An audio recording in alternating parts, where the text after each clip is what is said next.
Bonjour, merci de recevoir chez vous Triangle Sud, le décryptage dominical de l'actualité sur Radio Sénégal International et ses plateformes numériques.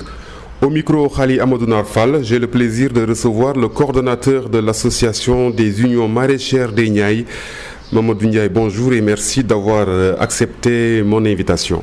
Merci, je vous remercie vous aussi de nous avoir invités à cette émission pour pouvoir écouter la voix des petits producteurs de la zone des Niayes. Vous êtes le coordonnateur de l'AUMN, créé en 2000, qui se positionne comme syndicat pour 17 500 producteurs installés le long de la zone des Niayes de Dakar à Saint-Louis. Début avril, vous aviez tiré la sonnette d'alarme pour prévenir des conséquences désastreuses de la pandémie du Covid-19 sur la filière horticole. Nous sommes au mois de juin, J-1. Quelle est l'ampleur du sinistre ? Oui, je vous remercie de nous avoir posé cette question-là. Aujourd'hui, l'ampleur du sinistre au niveau des horticulteurs de la zone des Niayes, nous pouvons dire qu'effectivement, le mois d'avril et le mois de mars constituent la période où les légumes sont produits en quantité. Mais malheureusement, avec l'arrivée de la pandémie aujourd'hui, et les mesures prises pour combattre cette pandémie a fait que les producteurs n'ont pas pu écouler la production comme ils le voulaient. S'ils l'ont écoulée quelquefois, c'est après avoir perdu la valeur marchande donc à des prix non rémunérateurs. Et ces prix non rémunérateurs ont comme conséquence la diminution donc des revenus paysans. Aujourd'hui, les mesures prises, effectivement, on était d'ailleurs d'accord avec ces mesures-là et on les avait approuvées parce qu'en fait, il faut être guéri d'abord, il faut être en bonne santé pour produire. Donc c'était important donc d'appuyer cette mesure-là, mais malheureusement, sur les activités, on a vu que ça a posé des problèmes. Et aujourd'hui, on peut dire que pour la production de la pomme de terre, les producteurs ont perdu parce que la plupart de la production a été commercialisée à un prix presque égal au coût de production. Donc si nous voyons donc que les pommes de terre produites ont été vendues à leur coût de production, cela veut dire que les producteurs ne peuvent plus réinvestir pour pouvoir recommencer l'activité. Donc il y a aussi une perte sèche de la production pour certains producteurs qui a fait que c'est des quantités, au moins ce que nous avons évalué dans la zone des Niayes, c'est 10% de production qui sont allés comme ça dans la nature, les producteurs l'ont perdu complètement. Et ils ont commencé à vendre à peu près une partie de la production à un prix rémunérateur, c'est-à-dire à partir de 200, 250 jusqu'à 300. Et ça, après, on peut dire que c'est 30% de la production qui a été écoulée donc à 200, 300. Donc, cela veut dire que les producteurs, quand on regarde à peu près, on sait qu'en général, ils n'ont pas gagné. S'ils ont gagné aussi, ce qu'ils ont gagné ne permet pas de réinvestir dans l'agriculture pour continuer l'activité agricole. Et ça, c'est pour la pomme de terre. Maintenant, pour la tomate et le poivron. Si on reste sur la pomme de terre, quelle est donc pour aider l'auditeur peut-être à mieux saisir cette catastrophe ou en tout cas cette part de perte de revenus? Est-ce que vous pouvez comparer avec les chiffres de l'année dernière et ça donne combien? Oui, si nous comparons par exemple à la même période de l'année dernière, les premières productions de pommes de terre ont été vendues à 300 francs. Cette année-ci, si on compare les premières productions arrivées dans le marché à cause du Covid, on a pu les vendre qu'à 180, 185, 190. Rarement on est arrivé à 200. Et donc, nous, en comparant ces prix-là, nous pouvons dire tout de suite qu'on a un déficit entre les prix à cause du Covid. Et maintenant, on a vu qu'à partir du mois d'avril, presque tout le mois d'avril, nous avons vendu la pomme de terre à un prix égal à son coût de production. Ça veut dire produire à perte, parce qu'il n'y a pas de marge bénéficiaire du tout. Non, on a effectivement perdu presque le fonds de roulement. Il y a certains producteurs qui n'ont pas pu récupérer le fonds de roulement. Et le fait de ne pas pouvoir récupérer ce fonds de roulement n'a pas permis justement de pouvoir recommencer l'activité. C'est pourquoi je parlais que le Covid-19 a provoqué une perturbation du calendrier culturel. Parce que quand nous avons planifié la production de la pomme de terre, après pomme de terre on fait du chou, après le chou on fait de la tomate. Mais certains producteurs, quand ils ont terminé la production de la pomme de terre, ils n'ont pas pu justement réinvestir pour pouvoir acheter des graines de chou, acheter de l'engrais pour pouvoir recommencer l'activité agricole. Donc le calendrier a été perturbé complètement. Donc il y a un schéma, pomme de terre, chou, tomates. Oui. Si vous commencez par la production de pommes de terre, si ça ne marche pas, ça veut dire que le paysan ne pourrait pas s'engager dans le chou, et sans parler de tomates, ça se passe comme ça? Oui, il peut s'engager dans la production du chou. Mais s'il a prévu de faire 1 hectare de chou, il ne peut pas reprendre l'hectare de chou. Peut-être qu'il va diminuer sa superficie de production, sa superficie d'emballage. S'il a prévu 1 hectare, il va faire un demi-hectare ou un quart d'hectare. Donc c'est ce qu'a prévu de faire la tomate. Au lieu de faire 1 hectare de tomate, ils vont faire un demi-hectare ou bien un quart d'hectare. Cet quart d'hectare ne peut pas lui permettre de pouvoir gagner de l'argent, régler les problèmes de la vie au quotidien, c'est-à-dire la dépense alimentaire, assurer la dépense alimentaire, vouloir assurer aussi le fonds de roulement pour pouvoir recommencer l'activité agricole.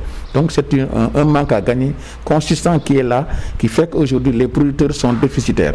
Et le fait qu'ils soient déficitaires, d'abord, le problème numéro 1, d'abord c'est à leur niveau. Ils ne peuvent pas assurer donc leurs besoins alimentaires. Ça c'est 1. 2, les engagements qu'ils avaient pris avec les banques, avec les mutuelles pour pouvoir donc rembourser le prêt, les crédits, ils ne peuvent pas le faire parce que ils n'ont pas pu récupérer l'argent.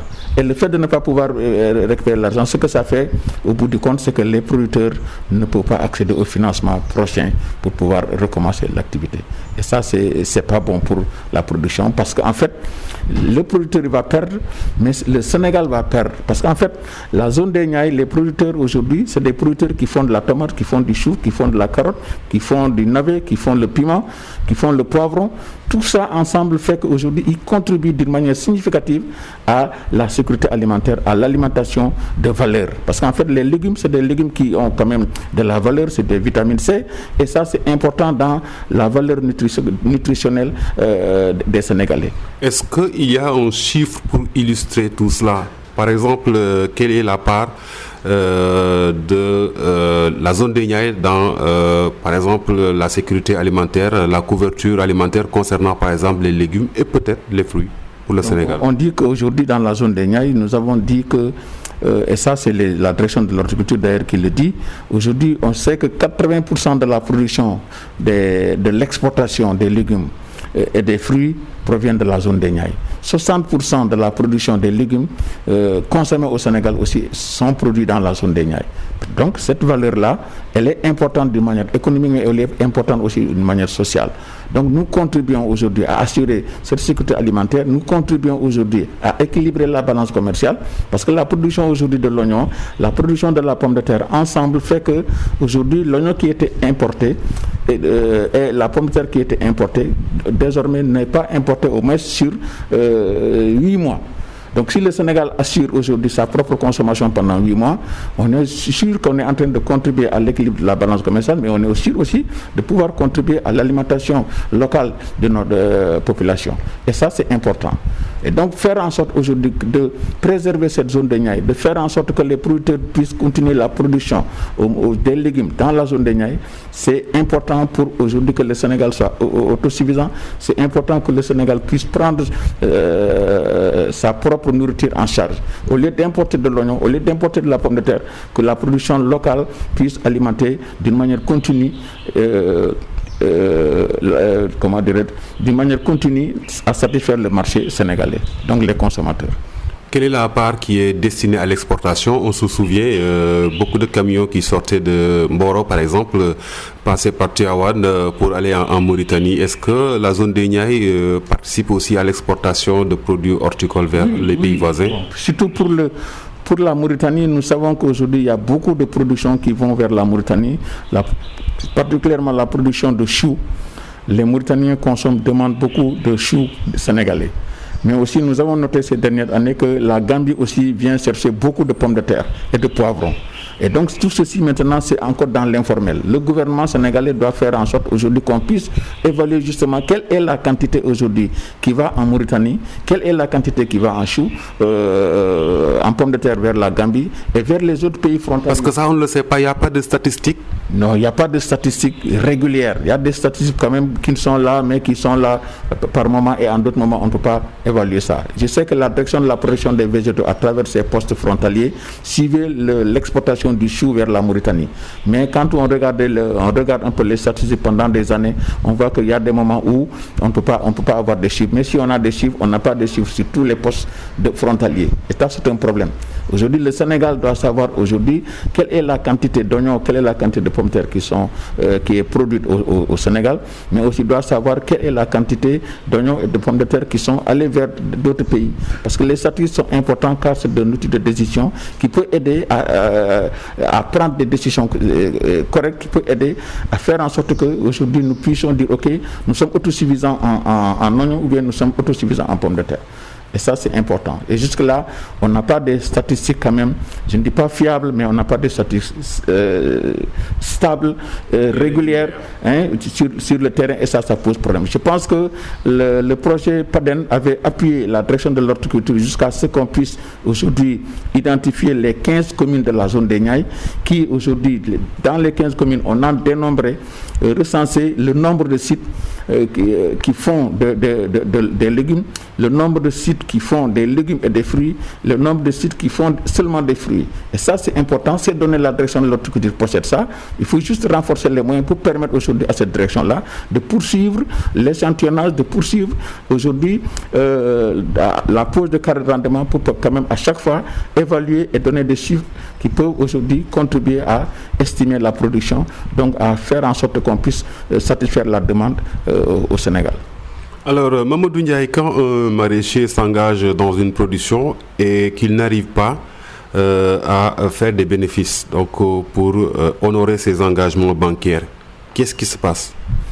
Si un maraîcher s'engage et ne parvient pas à faire sa production, d'abord, il y a deux facteurs essentiels qui peuvent faire en sorte qu'il ne réussisse pas la production. Un, il peut avoir quelque chose qui ne dépend pas de lui, par exemple une calamité naturelle qui ne dépend pas de lui. Deux, il peut être quand même quelqu'un qui n'a pas assez de moyens pour pouvoir satisfaire la combinaison des facteurs de production, parce qu'en fait, le produit du maraîcher, c'est l'oignon fini dans un sac ou bien l'oignon fini en tas. Donc ce produit fini-là, pour l'avoir, c'est la combinaison de plusieurs facteurs de production.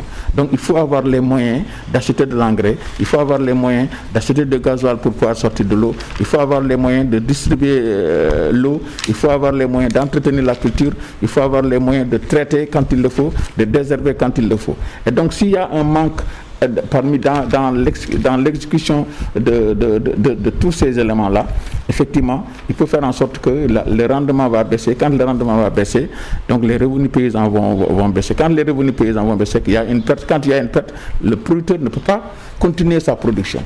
Maintenant, qu'est-ce qu'il va faire? Il va s'endetter pour s'en sortir, mais d'endettement en endettement, finalement, il va penser à dire ok, je vais vendre une partie de ma parcelle pour pouvoir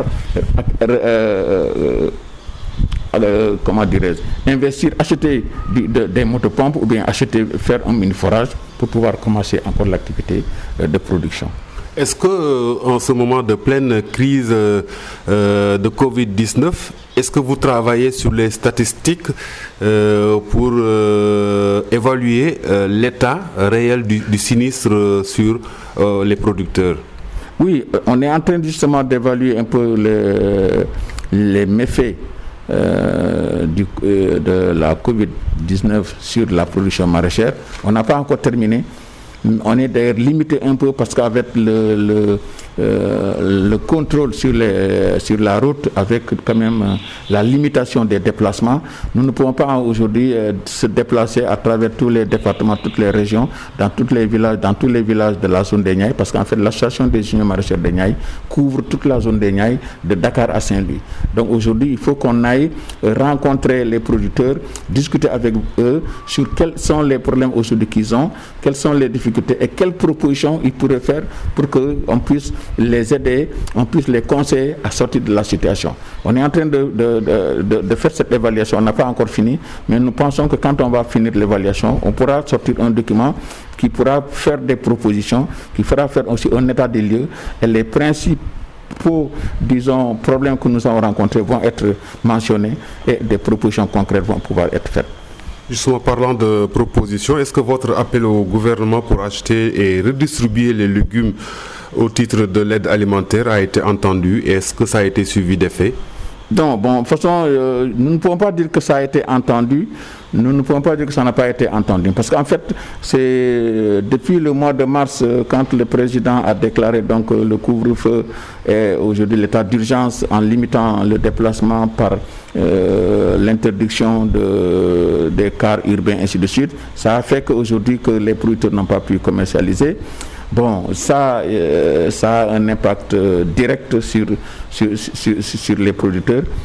Quand on a fait cette demande-là, nous avons cru que l'État allait intervenir immédiatement, mais malheureusement, ça n'a pas été le cas. Donc, ce qu'on parle de la lenteur administrative, les préoccupations ont été quand même soumises à l'État, au gouvernement. Nous avons rencontré plusieurs personnalités de l'État pour leur en parler. Nous avons aussi parlé à la presse. Mais je sais que la direction de l'horticulture s'est impliquée, la zone de régulation des marchés aussi s'est impliquée pour aujourd'hui sauver l'achat aujourd'hui des produits avec les producteurs. Mais malheureusement, les décisions ont tardé. Ça a fait que les producteurs ont perdu beaucoup sur la production qu'ils avaient, mais aussi ils ont vendu aussi à des coûts de production non rémunérateurs. C'est après que la solution est venue avec la DER qui a accepté donc de garantir aujourd'hui les commerçants pour venir acheter l'oignon et la pomme de terre. Mais aussi l'achat de ces oignons et de la pomme de terre c'est venu juste avant la Korité, à une semaine je crois ou à 10 jours de la Korité. Ça a fait qu'aujourd'hui certains producteurs ont pu vendre, mais la majeure partie des producteurs quand même avaient déjà vendu leur production. Ça a un effet bien sûr, mais on ne l'attendait pas à cause de la lenteur administrative. On n'a pas pu profiter carrément de cette appui de l'État. Mais pas mal de producteurs, j'estime, et je pose la question précisément, se sont rattrapés peut-être avec la Korité, parce que quand même on a eu des prix assez exorbitants par rapport à ce qui a été préconisé par l'ARM notamment. 1 kilo de pommes de terre en 500 francs, quand même l'oignon à plus de 300. Est-ce que c'était pas exagéré, ou bien c'était une façon pour certains paysans de se rattraper? Non, oui, de toute façon, au niveau des zones de production, jusqu'à la veille de la Korité, l'oignon, la pomme de terre ne se sont pas vendus à plus de 315 francs. Dans toute la zone de production. C'était le prix Borchamp. Oui, Borchamp, ça n'a pas dépassé les 315 francs. 315 francs au maximum. Donc normalement, les prix de détail dans les marchés ne pouvaient pas aller jusqu'à 500 francs. Mais malheureusement, quelquefois, quand le produit sort des mains des producteurs, bon, c'est maintenant les intermédiaires, c'est les commerçants, c'est les intermédiaires qui augmentent parce qu'il y a une demande forte au niveau des marchés. Donc, ils augmentent les prix. Mais au niveau de la zone de production, les prix n'ont pas excédé 315 francs. C'est après la Korité que ça a un peu monté et maintenant ça est en train de baisser. J'aimerais insister un peu sur cet aspect-là parce qu'il est important. Aujourd'hui, quand on note de noter que ces prix-là, c'est des prix qui ont été quand même demandés par les producteurs parce qu'en fait, je vous ai dit que les producteurs ont vendu presque 60% de leur production à des prix non rémunérateurs. C'est-à-dire qu'ils n'ont pas pu gagner. Ils ont vendu seulement parce qu'ils ne voulaient pas perdre leur pomme de terre. Donc ils ont dit, ok, nous allons vendre la pomme de terre au moins pour ne pas quand même perdre tout l'argent investi. Donc là où ils ont gagné, c'est presque sur les 40. Les 40, disons, il faut dire qu'ils ont eu des pertes sèches au minimum 10%. 10% ont été perdus complètement. Par pourriture, ils ont trié, ils ont enlevé ça. Donc ça, c'est une perte sèche. Maintenant, ils n'ont pu commercialiser que les 30% à 300 francs, 315 francs. Donc et là, ça ne leur a pas permis de gagner, de pouvoir investir. Parce que en fait, l'agriculture, ou bien l'horticulture en général, c'est un fonds de roulement, c'est aussi un fonds d'investissement. Donc il faut toujours assurer l'achat des intrants, mais aussi il faut assurer le renouvellement des équipements d'investissement, les motopompes, les mini-forages. Donc il faut vraiment investir pour pouvoir garder donc le niveau de productivité intact. Et ça n'a pas été le cas malheureusement avec l'arrivée de la Covid-19. Et justement, est-ce que cette pandémie va changer quelque chose sur votre calendrier? Vous l'évoquiez en début d'émission sur les méthodes culturelles, sur le choix même de continuer à exercer ou pas. Comment ça va se passer? En tout cas, comment est-ce que vous prévoyez l'avenir immédiat? Ce que nous prévoyons aujourd'hui, les producteurs vont changer d'attitude. Parce qu'en fait, aujourd'hui, est-ce que nous allons continuer à produire des produits très périssables? Est-ce que nous n'allons pas revoir à peu près les spéculations pour dire ok, cette telle spéculation quand même a un cycle plus court, ou bien a un cycle plus long, ou bien a une conservation de durée beaucoup plus longue que autre chose. Et puisque le marché maintenant ne prenait pas en charge toutes les productions, et qu'est-ce qu'on doit faire? On est en train de se poser des questions. Et aujourd'hui, les pratiques aujourd'hui, si les marchés, Dieu a bien fait qu'ils ont ouvert les marchés, on est en train de vendre actuellement. Mais si aujourd'hui la consommation au niveau des marchés est une consommation qui est très faible, il faut que nous, les producteurs, qu'on s'adapte aujourd'hui la production à cette demande-là. Donc il faut que nous raisonnions nous-mêmes de par l'intelligence économique, dire ok, le marché, le comportement du marché, ce que ça dicte comme production, c'est ça qu'il faut faire. Et là, si on a fait cette analyse-là, on va dire, ok, aux producteurs, vaut mieux d'aller maintenant vers la production de légumes qui se conservent mieux. Puisque nous n'avons pas d'infrastructure de stockage, nous n'avons pas encore de chambre froide, on va seulement récolter et vendre immédiatement. Donc il va falloir aller au marché avec des produits qui peuvent résister à la conservation, qui peuvent résister au transport. Parce que aussi les moyens de transport qui sont disponibles, c'est des moyens de transport qui ne gardent pas aussi la valeur marchande. Puisque les légumes, c'est des produits très périssables, mais aussi c'est des légumes frais. Il va falloir donc, pour pouvoir garder cette valeur marchande-là, il va falloir, après la récolte, conserver ces légumes sous froid pour permettre à ce que le consommateur, quand il va arriver, trouve la fraîcheur et puisse que le produit puisse l'attirer pour qu'il puisse l'acheter. Et tout ça ensemble, c'est aujourd'hui l'État doit faire en sorte, et d'ailleurs c'est ça la recommandation principale, il faut qu'on revoie les projets actuels, qu'on essaie de les adapter au contexte Covid-19 pour dire ok, on avait prévu de faire ça, mais à cause de la Covid, c'est cette direction qu'il faut aller. Et ça, l'État doit pouvoir le faire avec l'accompagnement des producteurs. Il faut quand même qu'on rencontre les producteurs, qu'on leur demande, qu'on partage avec eux toutes les informations pour ensemble déterminer quelle est aujourd'hui la stratégie la meilleure pour pouvoir quand même assurer la production aux producteurs, assurer donc le revenu paysan, assurer la sécurité alimentaire pour le pays. Alors, je reçois Mamadou Ndiaye, coordonnateur de l'association des unions maraîchères des Ndiaye, l'AUMEN. Avant de revenir sur la non-maîtrise certainement de la chaîne de valeur horticole, est-ce que vous n'êtes pas un peu rattrapé par vos méthodes culturelles, peut-être l'usage abusif d'engrais qui fait que les légumes, certes frais, ne peuvent pas tenir à cause peut-être d'un excès d'engrais? Non, de toute façon, la production aujourd'hui, il faut dire que l'association des unions maraîchères des Ndiaye a fait beaucoup de formations donc, sur l'utilisation justement des intrants en général, en particulier sur l'utilisation de l'engrais. Nous avons dit aujourd'hui l'engrais, bien qu'aujourd'hui qu'il soit quand même quelque chose qu'il faut éviter, mais pour le moment nous n'avons pas tous les éléments pour pouvoir l'abandonner carrément. Donc il faut utiliser justement l'engrais d'une manière raisonnée. Ça doit faire en sorte aujourd'hui que l'engrais soit utilisé à une dose qui peut permettre donc à la plante de se développer, donc à faire une production quand même acceptable, mais aussi qu'il faut permettre au sol de pouvoir ne pas être acidifié à cause de l'utilisation de l'engrais, permettre aussi à la plante de pouvoir absorber ces éléments fertilisants. Et donc ce que nous faisons, privilégions, c'est de faire une analyse des sols. C'est de faire en sorte qu'avant la production, le producteur doit pouvoir dire mon sol a beaucoup d'azote, donc il ne faut pas, je ne pourrais pas utiliser d'engrais azotés. Ou bien j'utiliserai peu d'engrais azotés, mais j'utiliserai plus d'engrais potassiques parce qu'en fait j'ai un sol qui est pauvre et la culture que je suis en train de faire, ou bien que je veux faire, cette culture-là a besoin beaucoup de potasse.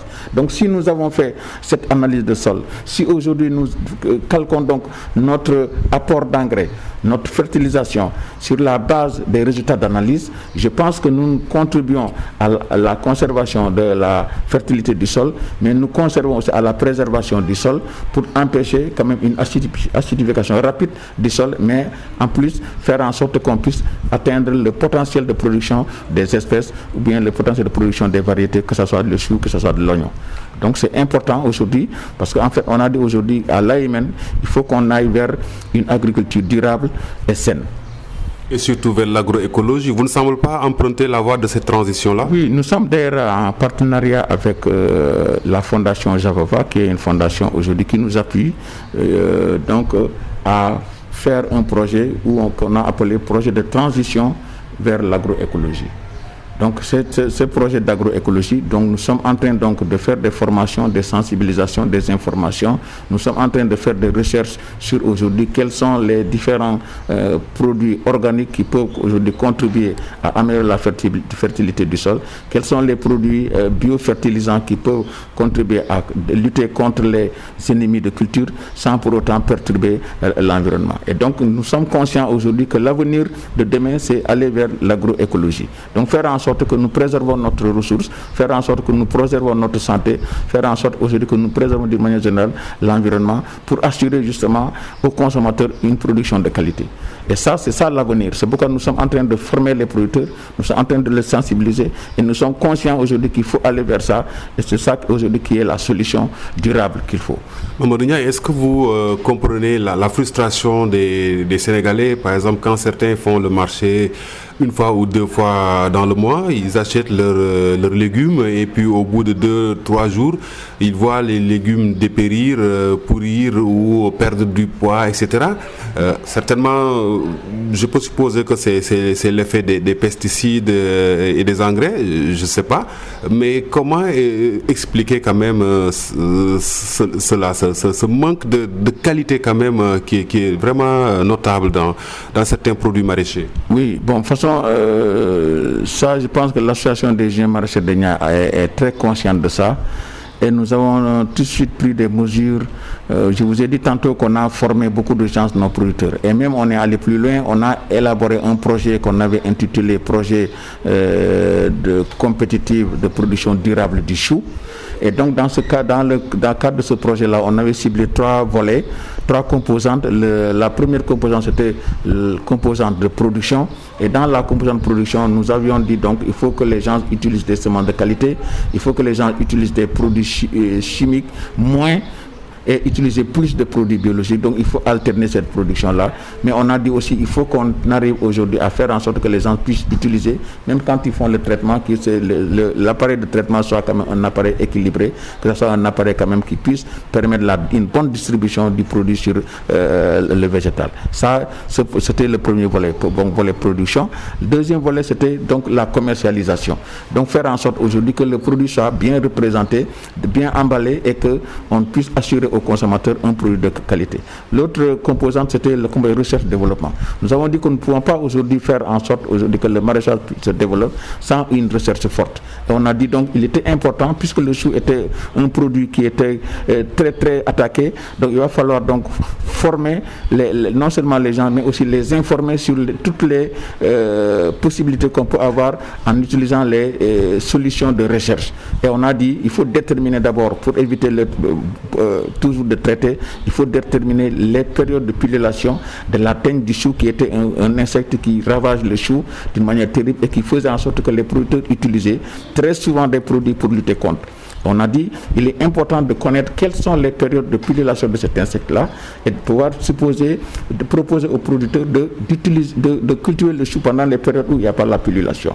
Et donc ils n'auront pas besoin donc de traiter parce qu'il n'y a pas d'insecte.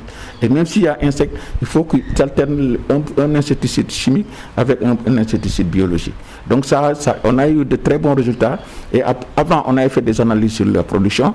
Après, on a fait des analyses avec le laboratoire international Ceres Locustox qui nous a donné des résultats très très très favorables, puisque les résidus de pesticides dans le chou étaient en dessous du seuil de taux du seuil édicté par le Codex Alimentarius. Donc on a dit donc c'est bien. Et depuis lors, les producteurs de la zone des Niayes, les producteurs de l'association des jeunes maraîchers de Niayes utilisent très souvent les produits qu'il faut vraiment et qui préservent la qualité du produit. Maintenant, les légumes, c'est des légumes d'abord qui sont produits c'est des légumes qui sont produits dans la zone des Niayes, qui est une zone des Niayes très enclavée par moment. Donc le transport de ces produits-là pose problème parce que je vous ai dit tantôt que les moyens de transport ne sont pas des moyens adéquats, ce n'est pas des voitures frigorifiques. Un. Deux, le produit qui est pris du champ au point de collecte aussi se transporté dans des charrettes. Les charrettes aussi ne sont pas aussi bons pour faire un bon transport. Et tout ceci ensemble ne contribue pas à garder la fraîcheur du chou. Et donc le produit arrivé au marché de Sandaga, ou bien au marché Kermel ou Castor, ou Touba ou Kaolack, fait que le produit a commencé déjà à dépérir. Donc tout ceci ensemble fait que très souvent on dit que le produit n'est pas de qualité, c'est parce que le produit n'a pas été conservé sous froid jusque sur la table du détaillant. Il n'y a pas que ça aussi, il y a la perte de goût, on a pratiquement oublié le véritable bon goût du chou, de la carotte, etc. Ça aussi, les gens le disent, quelle est l'explication que vous donnez? Bon, le bon goût. Le bon goût. Bon, de toute façon, je sais que le bon goût... Ah, ça vous fait rire. Vous ne me prenez pas au sérieux, M. Ndiaye. Non, le bon goût, ça me fait rire parce qu'en fait, j'ai vu l'autre jour, j'étais à Sébikotane, une famille où j'avais du bon lait frais, naturel, venu de traire devant moi avec une vache. Quand j'ai proposé à une dame, qu'est-ce que la dame me dit? Mais non, tu vas aller dans le magasin, c'est plus bon, c'est le lait, je ne sais pas quoi là. Donc c'était du lait industriel, mais toi, le goût est transformé que le vrai lait naturel n'est plus bon pour elle. Ça m'a fait rire. Est-ce que c'est le bon exemple là que vous donnez? Oui, de toute façon, j'ai dit, les gens en général... Parce que tout le monde en parle, tout le monde le regrette. On dit, voilà, vos choux sont pommés, j'ose le dire comme ça, voilà, ils sont gros, mais côté goût, côté saveur, c'est pas comme il y a 20 ans. Tu sais, on dit que les goûts et les couleurs ne se discutent pas. Mais de toute façon, nous, on est conscients que nous sommes en train de faire des efforts pour aujourd'hui assurer la qualité de la production, la qualité du produit pour que le consommateur soit content. Parce qu'en fait, aujourd'hui, c'est le consommateur qui nous fait vivre. Aujourd'hui, si le consommateur n'est pas content, si le consommateur n'achète pas notre production, cela veut dire qu'on ne pourra pas commercialiser nos produits. Si nous ne commercialisons pas nos produits, cela veut dire que nous ne pouvons pas continuer à produire. Donc nous sommes conscients qu'effectivement aujourd'hui, nous devons faire en sorte que les produits soient des produits de qualité. Nous devons faire en sorte que tous les produits que nous vendons dans le marché répondent aux exigences du consommateur. Et nous sommes conscients de ça et nous travaillons à cela. Donc je vous ai dit tantôt que nous aujourd'hui, quand vous allez dans la zone des Niayes, les gens ont commencé déjà, moi qui vous parle aujourd'hui, j'ai commandé un camion de coques d'arachide que je vais mettre dans le champ. Le fait de commander ce coques d'arachide, le fait d'acheter des fientes de volaille, le fait d'acheter des bouses de vache et de les mettre dans les... Tout ceci contribue aujourd'hui à diminuer l'utilisation de l'engrais, à faire en sorte aujourd'hui que le produit soit le plus rentable, mais soit le plus aujourd'hui de qualité pour aujourd'hui nous permettre de se positionner et être compétitifs dans le marché. Parce qu'aujourd'hui, sans la compétition dans le marché, nous ne pouvons pas exister. Et nous sommes conscients, effectivement, qu'il y a des gens qui nous font des reproches. Ces reproches-là, nous en tenons compte. On est conscient de ça et nous faisons en sorte que le consommateur soit satisfait. Mais l'autre problème que je voulais souligner, par exemple, si vous prenez l'oignon, très souvent, les gens nous disent non, l'oignon, c'est de l'oignon gorgé d'eau, c'est de l'oignon qui n'est ainsi de suite. Donc, il faut que les gens comprennent une chose, c'est que les périodes, première production d'oignon, c'est des productions que les gens mettent pour arriver le premier dans le marché. C'est de l'oignon qu'on ne peut pas conserver. C'est de l'oignon exactement qui est de l'oignon engorgé d'eau.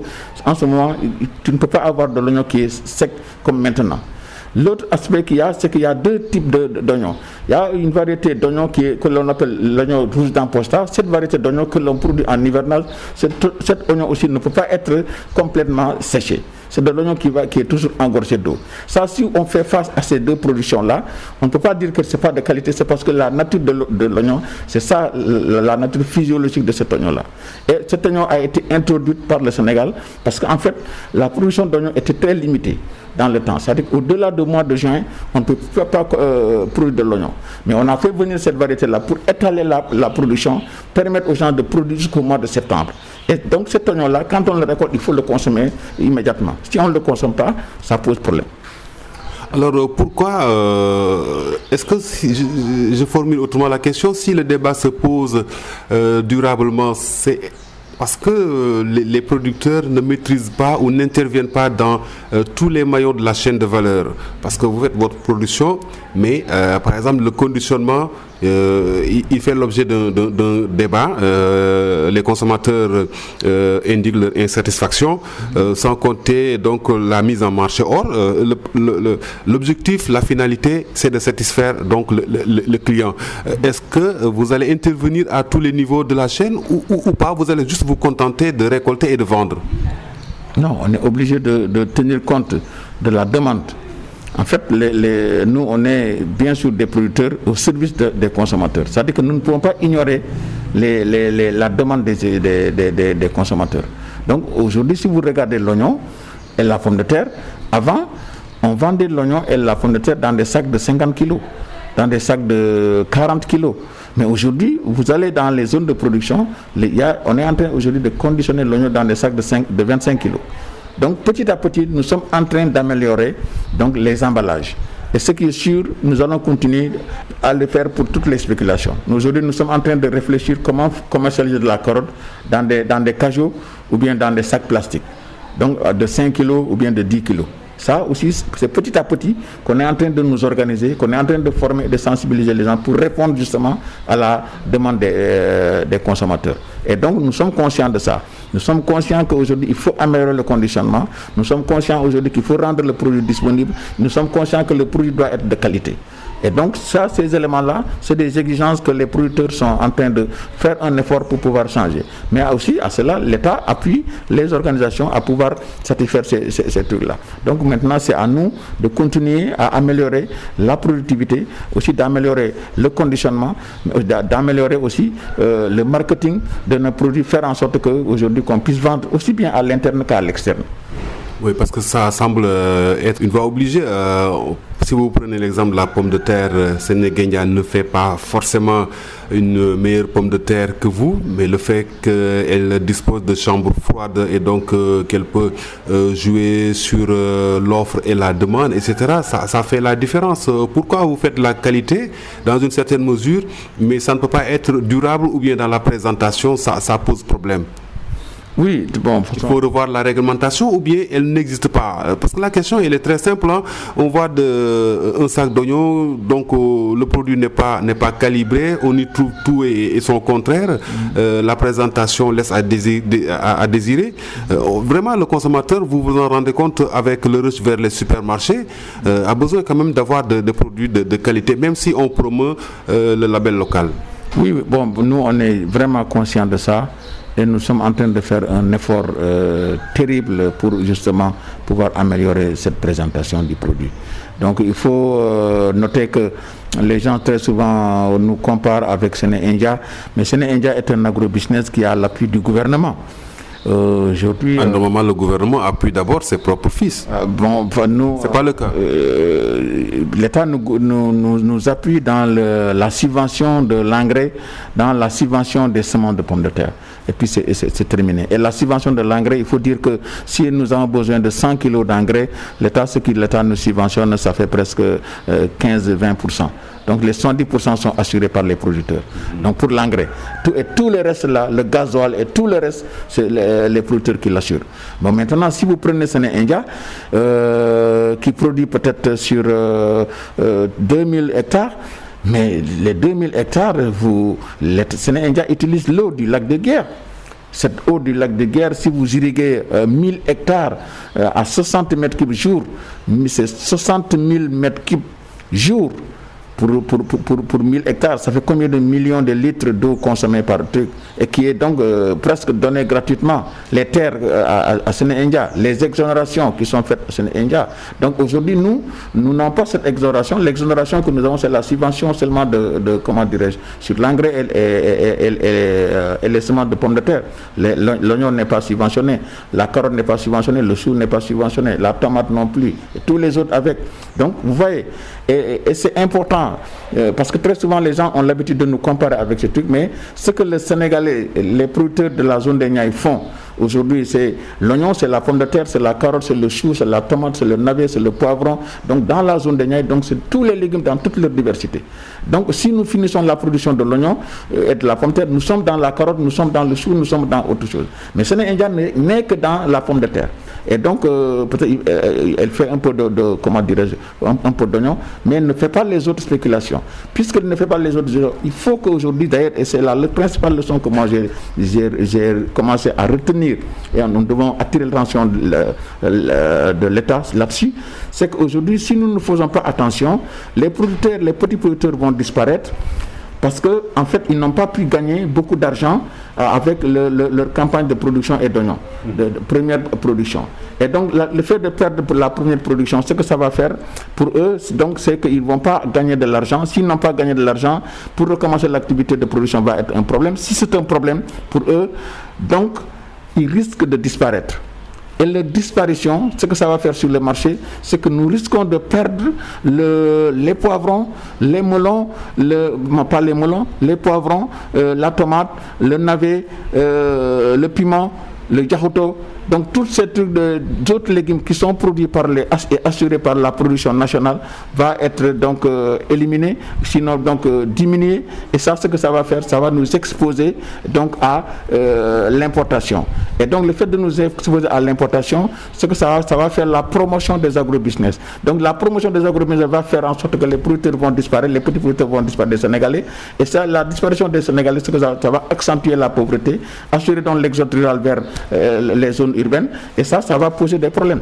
Et donc aujourd'hui, nous devons faire en sorte que pour qu'aujourd'hui la production soit une production continue, faire en sorte aujourd'hui de garder les petits producteurs dans la production. Le fait de garder les petits producteurs dans la production, c'est de faire un plan de relance de la production horticole dans la zone des Niayes, un plan de relance de l'horticulture. Qu'est-ce que ça va prévoir? Un plan de relance de l'horticulture, c'est-à-dire un fonds de relance. Il faut qu'on dégage un fonds pour dire aujourd'hui les producteurs ont perdu une quantité assez importante en termes de production, mais aussi ils ont perdu de l'argent, et le fait qu'ils puissent retourner et cultiver la terre, ça leur a fait qu'ils n'ont pas assez d'argent pour pouvoir commencer. Ce que le fonds peut faire maintenant, c'est de faire aujourd'hui, de constituer une garantie pour que les producteurs puissent accéder aux intrants, c'est de faire une garantie pour que les producteurs puissent accéder au matériel agricole, c'est de faire en sorte aujourd'hui, si on peut leur subventionner, faire en sorte que en tout cas tous ces facteurs de production leur soient facilités pour quand même qu'ils puissent reprendre l'activité. Sinon, beaucoup de producteurs vont pouvoir disparaître, ou bien vont produire à moitié, ou bien vont quand même arrêter la production. Et ça c'est pas bon pour le Sénégal. Vous parlez donc de ce fonds de relance, mais déjà pour le fonds qui existe, le fonds de la force Covid-19, est-ce que les horticulteurs en bénéficient? Non. Bon, de toute façon, on a parlé d'un fonds de 60 milliards pour l'agriculture. Bon, mais le ministre, lors de son intervention au niveau de la RTS, nous avons entendu dire que principalement le fonds, je pense que ce qu'ils ont souligné, c'est juste pour les grandes cultures, la culture céréalière, l'arachide, le mil, ainsi de suite, le riz, principalement le riz. Et donc l'horticulture, moi je m'attendais à ce qu'on dise, ok, 10 milliards ou bien 20 milliards vont être dégagés donc pour l'horticulture. Aujourd'hui, l'horticulture, quand on parle de l'horticulture, c'est les cultures légumières, c'est les cultures fruitières, c'est les cultures floricoles. Donc tout ça, je n'ai pas entendu le ministre le dire. Et il faut, ce que les horticulteurs attendent, ce que les maraîchers de la zone des Niayes attendent, qu'on leur dise que dans les 60 milliards, 1 milliard ou bien 2 milliards ou 20 milliards sont réservés à l'horticulture. Si c'est réservé à l'horticulture, discuter avec les horticulteurs quels sont aujourd'hui spéculations, les principales spéculations, ou bien quels sont les produits, et est-ce qu'on va faire en investissement ou bien on va acheter en intrant, qu'ensemble on détermine sur qu'est-ce qu'on va faire avec le fonds. Et ça, nous attendons vraiment une intervention du ministre. D'ailleurs, on va aller vers les ministres, on va aller vers la direction de l'horticulture pour voir quelle est la solution pour que les horticulteurs soient aujourd'hui plus impliqués dans l'utilisation du fonds. On va terminer sur cette direction de l'horticulture. Son patron, Dr Macoumba Diouf, a déclaré sur Twitter que le gouvernement va mettre en place un dispositif spécial d'accompagnement des producteurs horticoles et rizicoles des Niayes, ainsi que des vallées des fleuves Sénégal et de l'Anambé. Où est-ce que vous en êtes? Oui, bon, de toute façon, nous avons noté la fois dernière qu'il y a un passage de la direction de l'horticulture, de l'agence de régulation des marchés en compagnie avec l'ADER dans la zone des Niayes pour voir aujourd'hui les stocks dans les marchés et voir ensemble qu'est-ce qu'ils pouvaient faire pour acheter la production et l'intégrer dans le kit alimentaire distribué par le ministère de l'équité territoriale, entre autres, bon, donc, qui a accepté aujourd'hui donc d'acheter disons les légumes pour pouvoir comment dirais-je le distribuer aux nécessiteux. Ça nous avons approuvé, nous avons dit ok c'est bien, mais il va falloir quand est-ce qu'on va le faire, comment on va le faire, avec qui on va le faire et comment. Donc il est important qu'on nous dise ok vous allez le faire avec ces commerçants là qui sont 10, qui sont 20, ou bien on va le faire avec tous ceux qui interviennent dans la zone des Niayes pour l'achat des légumes. Parce qu'en fait, la zone des Niayes, et ça c'est important qu'on le retienne, c'est qu'il y a des bana commerçants traditionnels qui sont dans la zone des Niayes depuis 30 ans ou 50 ans, ils y travaillent. C'est eux qui assurent principalement la commercialisation, l'achat des produits qui sont faits dans la zone des Niayes. Donc ils sont dans la tomate, ils sont dans le chou, ils sont dans la carotte, ils sont dans la pomme de terre, ils sont dans le piment, ils sont dans le poivron, ils sont dans toutes les spéculations et d'une manière régulière. Ce n'est pas des gens qui arrivent un moment pour acheter de la pomme de terre et arrêter. Donc ces gens-là, je pense que si nous voulons régler l'achat, si nous voulons régler la commercialisation en général des légumes de la zone des Niayes, des légumes même des maraîchers du Sénégal, il faut qu'on tienne compte de ces bana commerçants qui peut-être sont informels, mais ce sont eux qui essentiellement assurent la commercialisation des produits. Donc je pense que jusque-là, ce que nous avons vu, c'est des commerçants formalisés à qui on donne le financement pour qu'ils viennent acheter. Ces commerçants-là, ce qui les intéresse, c'est l'oignon, c'est la pomme de terre. Parce qu'après ces oignons, ces pommes de terre, donc ils vont aller faire l'importation de ces produits. Mais aujourd'hui, la tomate, le poivron, le navet, ainsi de suite, ne sont pas des produits qui sont importés. Et donc, c'est des produits qui sont produits, mais achetés des produits et commercialisés dans les grandes villes avec les bana et commerçants locaux. Et ça, il faut aujourd'hui qu'on dise, aujourd'hui, ce fonds-là peut être utilisé aussi avec ces bana qui peuvent aller accéder à ces fonds. Je pense que c'est important qu'on puisse